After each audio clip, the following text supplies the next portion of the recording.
22장, 23장 The Book of Covenant라고 얘기하면 25장부터는 이제 성막에 대한 이야기가 나옵니다. 그것을 연결해주는 가장 중요한 부분이 24장에 나와 있는데 어떻게 보면 구약의 복음이다 이렇게 얘기하는 본문입니다. 24장 1절부터 11절까지 우리 같이 하나님을 생각하시면서 한 목소리로 교독하시겠습니다. 제가 먼저 24장 1절부터 읽겠습니다. 11절까지만 보겠습니다. 또 모세에게 이르시되 너는 아론과 나답과 아비후와 이스라엘 장로 70인과 함께 여호와에게로만 올라와 멀리서 경배하고 너 모세만 여호와에게 가까이 나아오고 그들은 가까이 나오지 말며 백성은 너와 함께 올라오지 말지니라. 모세가 와서 여호와의 모든 말씀과 그 모든 율례를 백성에게 고하매 그들이 한 소리로 응답하여 가로되 여호와의 명하신 모든 말씀을 우리가 준행하리이다. 모세가 여호와의 모든 말씀을 기록하고 하나님의 일어나 사자대를 쌓고 이스라엘 지파대로 12기둥을 세우고 이스라엘 자손의 청년들을 보내어 번제와 소로 화목제를 여호와께 드리게 하고 모세가 피를 투자하여 가는 여러 양떼에 담고 가난한 행을 입고 언약서를 가져 백성에게 낭독하여 들리매 그들이 가로되 여호와의 모든 말씀을 우리가 준행하리이다. 모세가 피를 취하여 백성에게 뿌려가로되 이는 여호와께서 이 모든 말씀에 대하여 너희와 세우신 언약의 표이다. 출애굽기 24장 9절입니다. 모세와 아론과 나답과 아비후와 이스라엘 장로 70인이 올라가서 이스라엘 하나님을 보니 그 말 아래에 정권을 받았다고 하나님과 칭찬하나 하나님이 이스라엘의 존귀한 자들에게 손을 대지 아니하셨고 그들은 하나님을 보고 먹고 마셨더라. 거기 3절을 보시면 모세가 와서 여호와의 모든 말씀과 모든 말씀 21장, 22장, 23장을 얘기하시고 하고 그 모든 율례를 이것은 십계명을 이야기합니다. 어떻게 보면 앞에가 십계명일 수도 있고 뒤에가 21장, 22장, 23장을 이야기하고 거기 이제 청년들이 하나님 앞에 단의 피를 드리는 장면이 나옵니다. 아직 이때는 제사장들이 제사장 제도가 완성되지 않았기 때문이기도 합니다. 이 신해산 언약 어떻게 보면 구약에서의 가장 복음이다 하는 중요한 말씀입니다. 이게 왜 이렇게 중요하냐면 하나님께서 이스라엘 백성들을 만나 주십니다. 그런데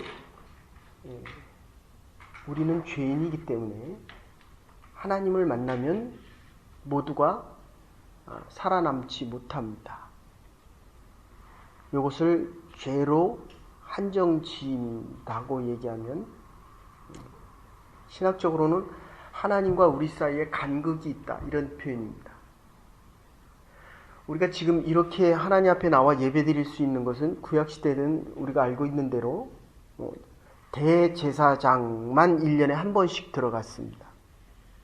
그러니까 우리가 이렇게 하나님 앞에 나와 예배드린다는 것은 정말 축복 중에 축복입니다.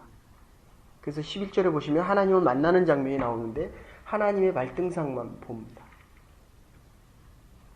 그러니까 지금 우리가 이렇게 하나님 앞에 나와 예배드릴 수 있다라고 하는 것은 하나님이 우리를 부르셨다 이런 뜻입니다. 그러니까 여러분들 우리가 정말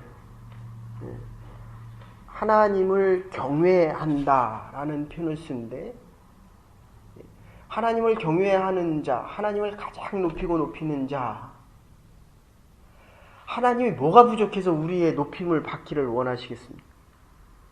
이게 신약에 오면, 복음으로 오면 하나님이 우리를 높여주시기 위함이다. 이게 얼마나 큰 복음입니까? 대통령이 우리를 만나주기만 한다라고 해도 우리가 몸단장을 하고 마음과 생각을 정리하고 만나는데 지금 하나님을 만나러 오는 겁니다. 하나님이 우리를 부르시기 때문에, 그러니까 내가 나오는다라고 이야기하지만 하나님이 우리를 부르시지 않고는 이스라엘 백성들은 시내산 안에 있어라, 올라오지 말아라. 그리고 70장로만 올라와라. 그런데 그 장로들 중에서도 하나님께서 십계명을 주실 때는 여호수아와 모세만 부릅니다. 하나님이 우리를 부르실 때에는 복 주시기 위함이다. 이게 뒤에 가서는 이게 어떻게 되냐면 우리가 이 땅에서 받는 복을 God bless you, B-L-E-S-S, blessing을 쓴다고 한다면 뒤에 가서 나오는 11절에 나오는 하나님을 만나는 축복, 하나님의 나라에서 받을 수 있는 그 축복은 bliss입니다. B-L-I-S-S, 영원한 하나님의 나라에서 받을 축복까지도 우리가 받으며 살아갈 수 있는, 이게 하나님이 우리를 부르심에 대한 특권입니다. 이 땅에서도 복을 받을 뿐만 아니라 하나님의 나라에서도 하나님과 먹고 마시고 축복을 누릴 수 있다, 이런 뜻입니다. 우리가 결혼식을 하면 얼마나 좋아합니까? 신랑 신부가 얼마나 좋아합니까? 다음 주 토요일 날 결혼식 하는데 그 신랑 신부를 보면 얼마나 좋아하는지 모릅니다. 근데 어떤 때는 부모님들의 마음은 좀 섭섭합니다. 마음에 안 차다는 거예요. 여러분 보십시오. 그런데 우리의 하나님, 우리의 아버지는 늘 넉넉하고 우리보다도 더 기뻐하신다, 이런 뜻입니다. 이게 하나님을 믿는 하나님의 백성들에게 하나님께서 주시는 축복입니다. 하나님께서 우리를 부르실 때 이 부르신다는 것 자체가 복음입니다. 그래서 1절에서 2절 보시면 모세에게 이르시되 너는 아론과 나답과 아비후와 이스라엘 장로 70인과 그리고 너 모세만, 중간에 띄었습니다. 너 모세만 여호와 하나님 앞에 나오고 그들은 가까이 나오지 말라. 백성은 너와 함께 올라오지 말아라. 하나님의 주권적인 선택을 이야기합니다. 그래서 요한복음 6장 44절에 보시면 나를 보내신 아버지께서 이끌지 아니하시면 아무도 나에게 올 수 없다. 지금 우리가 이 자리에 나온 것, 내가 나온 것이 아니라 하나님이 깨우시고 하나님 앞에 나오게 하셨다. 이 전제를 절대로 잊지 마셔야, 여러분이 아무리 어려운 상황에 있어도 하나님이 지금 나와 함께 하신다. 여호와 이레의 하나님. 창세기에서 중요한 게 아브라함이 이삭을 드리는 복음이다라고 한다면 여기서 하나님께서 시내산에서 십계명을 주시면서 모세를 만나는 장면입니다.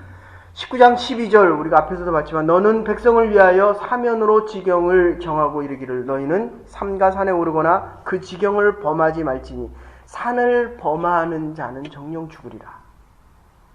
하나님께서 허락하시지 않은 일을 하는 것은 그거는 죽음이라는 겁니다. 하나님의 뜻이 왜 그렇게 중요하냐면 하나님의 뜻대로 해도 죄가 있는 우리들은 죄를 범합니다. 맞습니까?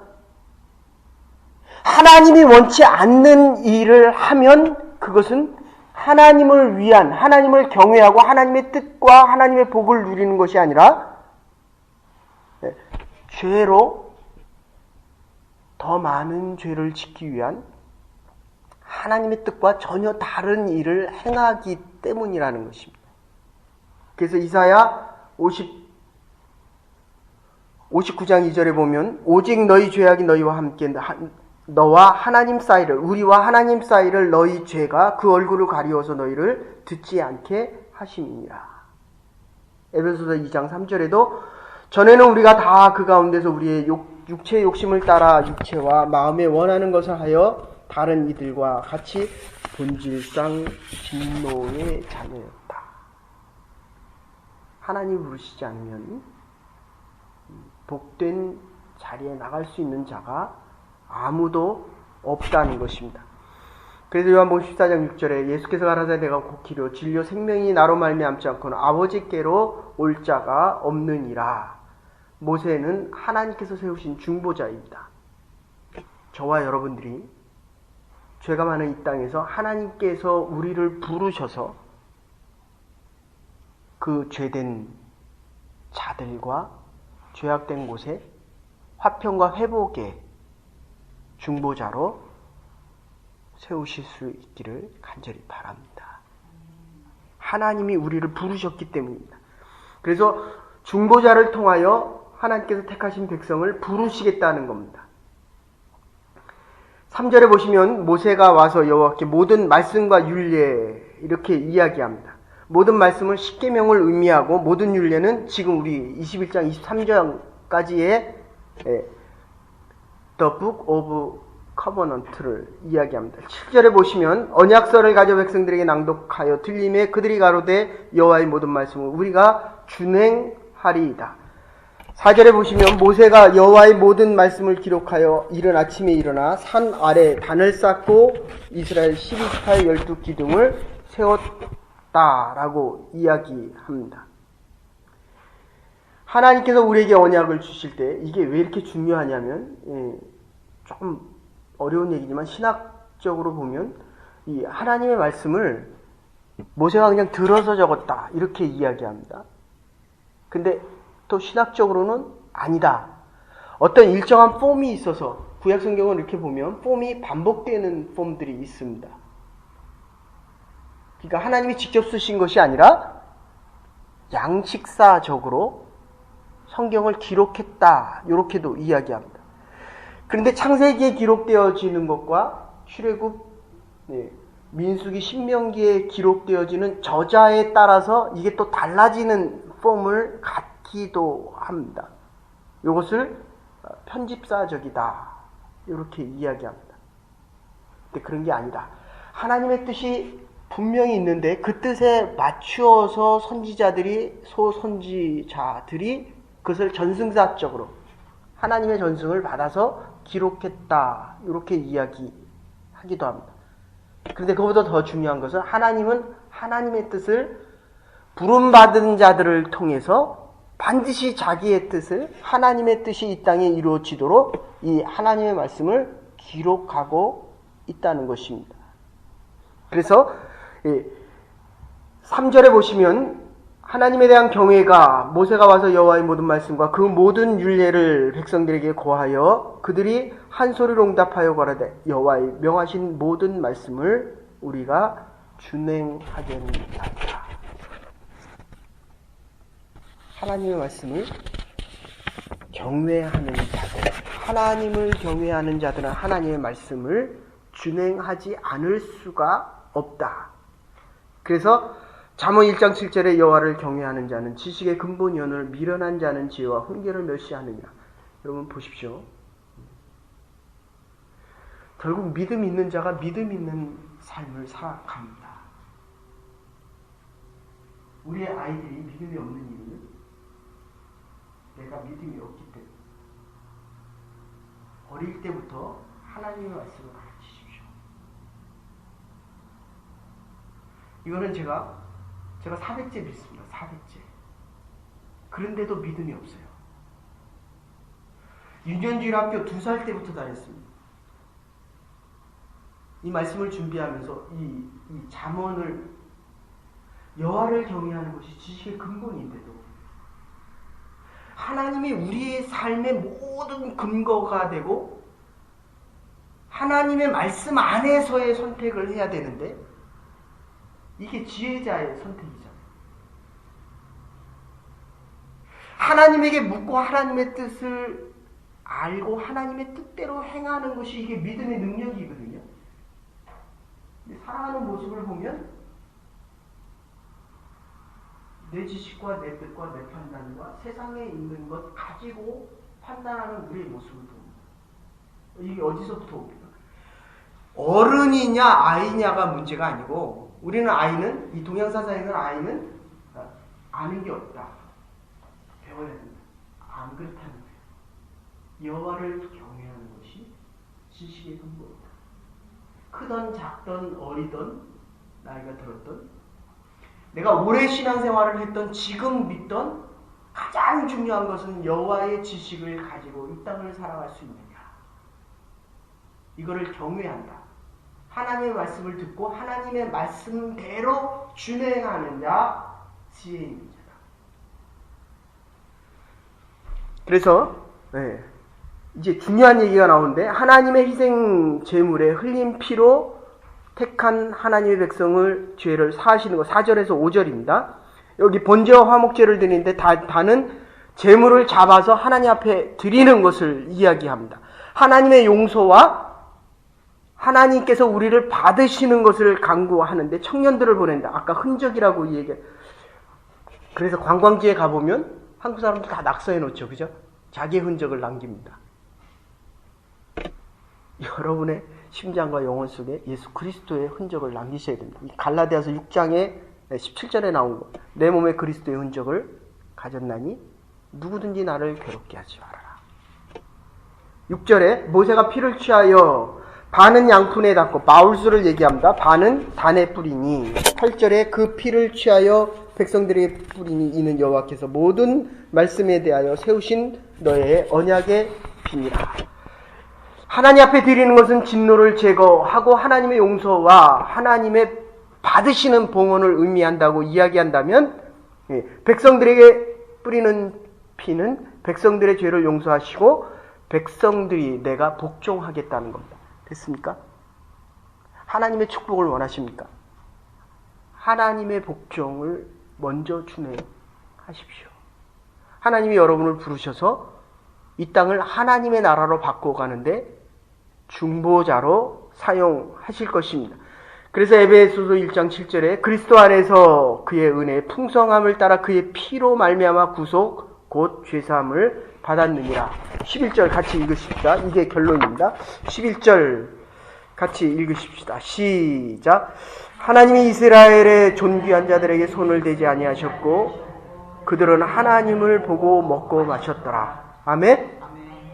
저와 여러분들이 이 땅을 살아가지만 하나님과 동행하고 교제하시면서 이게 예배 때문에 그렇습니다. 우리가 드려지는 희생의 제물 때문에 그렇습니다. 하나님이 우리를 부르시고 우리와 함께 동거하고 먹으시는 이유는 바로 이 세상에 살면서 하나님과 동행하고 교제하고 두 번째는 천국에 들어가서도 영원히 하나님과 교제할 수 있도록 허락하시기 위함입니다. 이래서 이게 복음입니다. 그래서 요한복음 18장 9절에 천사가 내가 말하기를 기록하여 어린 양의 혼인잔치에 청함을 입은 자들이여 복이 있을지어다 복이 있을지어다. 아까도 말씀드렸지만 blessing은 이 땅에서의 복입니다. 그러나 하나님께서 주시는 영원한 blessing은 우리의 몸이 변화되어져서 하나님의 나라에서도 영원토록 하나님과 함께 먹고 마시며 하나님의 축복을 누릴 수 있기 위함입니다. 이 땅에 살지만 이 땅의 재물과 물질을 억압받고 살아가지 마십시오. 예수 그리스도의 십자가 보혈이 우리를 자유케 하셔서 영원한 하나님 나라의 자유의 백성들 영원한 생명의 자유 때문에 마음껏 하나님의 축복을 누리며 살아갈 수 있는 부름받은 주의 중보자들 하나님의 백성들 될 수 있기를 주의 이름으로 축원합니다. 이제는 교회 머리 되신 우리 주 예수 그리스도의 극진하신 은혜와 하나님의 원하신 사랑과 성령의 감화 감동 교통하심이 내가 너희를 위하여 처소를 예비하러 가노니 내가 다시 와서 너희를 내게로 영접하여 나 있는 곳에 너희도 있게 하리라. 이 말씀 가지고 이 땅을 오늘 하루도 하나님의 부름받은 백성으로 살아가기로 결단하는 부름받은 주의 백성들을 위해 가정과 일터와 학업과 기업 위에 이제로부터 영원토록 함께 하시옵기를 축원하옵나이다. 아멘. 오늘도 하나님의 축복 속에 살아갈 수 있는 부름받은 주의 백성들 될 수 있기를 바랍니다.